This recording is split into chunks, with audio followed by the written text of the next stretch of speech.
Okay, I did not think I would do this video, but here we are. Welcome back to another episode of Inside the Lines, ladies and gentlemen. My name is Jet. Hope you're having a wonderful day.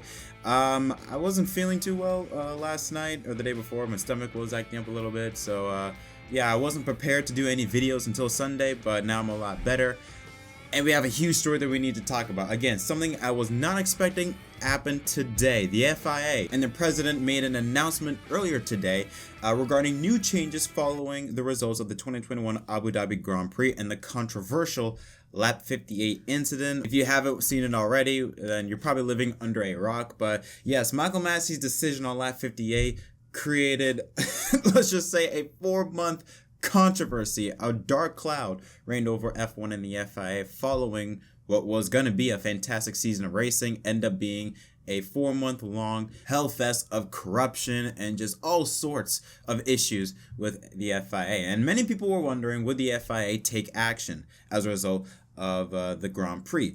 I didn't think so. I thought the FIA, because we know how corrupt the FIA is, I thought they would just try to sweep it under the rug, and by the time we would get to Bahrain for the 2022 season, that, you know, people will forget about it. Well, no one forgot about it, at least not the hardcore F1 fans, and the FIA made an announcement today. This is huge. Michael Masi, who has been the F1 race director for 3 years and was at the heart of the controversy in Abu Dhabi, he will no longer be the race director for Formula One. He has been removed from that position and will instead be given a new role in the FIA, although it has not been announced what that role would be, or if it would be in anything in Formula One, or will it be in WEC. Regardless, he will still be part of the FIA, but he will no longer be part of Formula One, or at least in the role of race director. And not only that announcement, which was the big one, but the FIA made numerous announcements on top of Masi's departure that they were going to be trying to have a much more clear and more direct process into how they officiate Formula One going into 2022. And here are some of the changes. Number 2, a virtual race control will be created, similar to VAR in football or soccer for Americans, in one of the FIA offices as a backup to help F1 race director apply the regulations and rules correctly. Direct radio communications during the race, currently broadcasted live on TV, will no longer be allowed in order to protect the race director from any pressure and allow him to take decisions peacefully. It will still be possible, though, to ask questions to the race director and the FIA according to a well-defined and non-intrusive process. Unlapping procedures behind safety car will be reassessed by the F1 Sporting Advisory Committee and presented to the next F1 Commission prior to the start of the season, which of course that whole unlapping process was, again, one of the main issues of the controversial Grand Prix finish in Abu Dhabi. And finally, there would be a new race management team that will be in place starting in Barcelona for the test session. Yeah, again, based on how I knew the FIA worked, again, I'm not a hardcore F1 fan. I've only been watching, I started watching 2012, really got into it in 2017, but even I knew how corrupt the FIA was. And based on how long it took them to even say anything, I was under the impression that they were just not going to do anything and they were going to allow Michael Masi to keep his job. Now, I am glad that Michael Masi is removed from this role. I believe that after not only this season or the Abu Dhabi, not only that, but just the entire season in general, the FIA and race directing and Michael Masi has been a mess. So this was the events that took place prior to Abu Dhabi. It was just stacks upon stacks upon stacks, just piling up. And then what happened in the championship race was just the final nail in the coffin for Masi. So I'm happy the Masi is out as part of the F1 race director role. Now I'm hoping that we can now have a much more clear era for Formula One in terms of race officiating, because it has been pretty shaky in recent memories. And to now go into 2022 with new car, new rules, new regulations, and have a new race director. On top of that, you know, you're going to be having a lot of help around you. Not only it's just going to be one race director, but you're also going to have a bunch of people around you with the FIA helping you out, applying the rules and regulations correctly. On top of that, we're going to have a VRC, virtual race control, that will also help out race directors in determining what is right and what is wrong. It looks really good. Now, will it be applied properly? We'll just have to wait and see.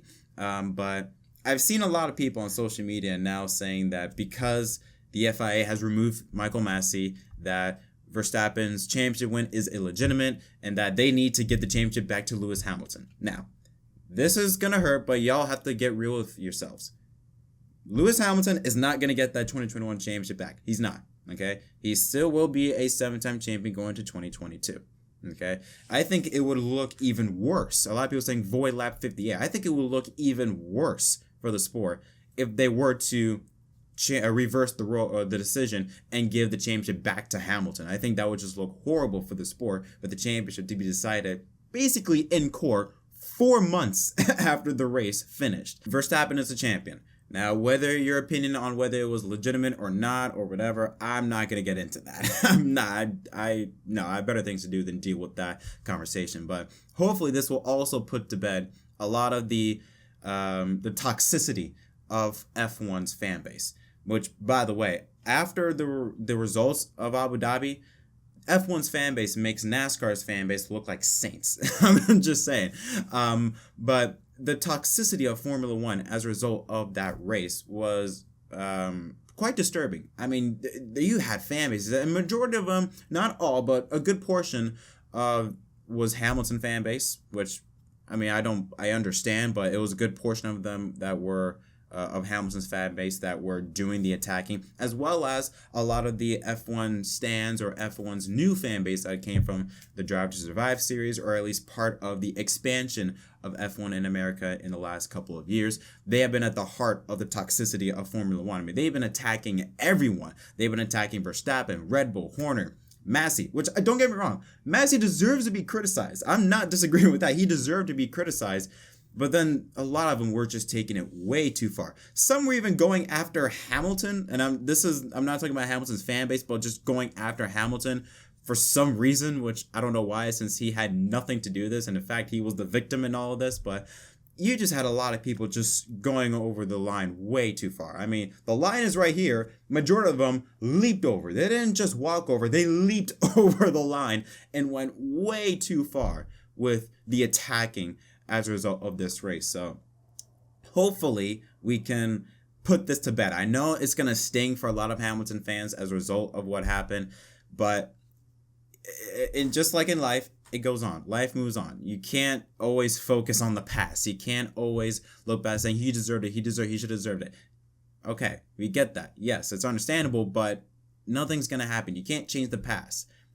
Hamilton is not going to get that championship back. Now, for 2022, that's a different story. I do believe he can go for 8. I think he will get his 8th championship this year, but that's another story for another time. But I think we can finally now put this to bed, hopefully, with Masi being removed and the FIA apparently taking a much more harder stance into making sure that the rules and regulations are applied correctly for the future of Formula One.